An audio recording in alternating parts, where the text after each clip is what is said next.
That's exactly what Paul says to do. You've got to excommunicate him. You've got to kick him out of the community, but it's for his own good. And why is it the case? And this is again where the Passover motif comes in, because the Israelites were safe on the Passover night. The destroying angel passed over their houses because why? The blood of the lamb was on the doorpost and the lintel of their home, right? So I'm going to pass over that house. Anybody who didn't have that, the firstborn was killed. So Paul is basically saying the church is, and he uses this elsewhere earlier in the letter in 1 Corinthians, he says, you are God's building, or you are God's house. The church is the household of God.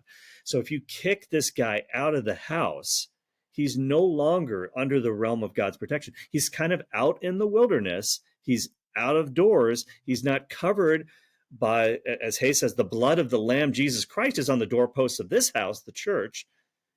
And he's sort of out in Satan's domain.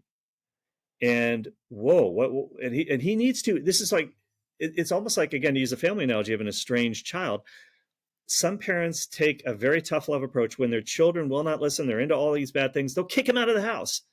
And you can argue whether that's a good approach or not in the real world. But the concept is you're trying to wake them up, to snap them out of it so that they stop sinning and come back to their senses. And that's the hope. It's medicinal.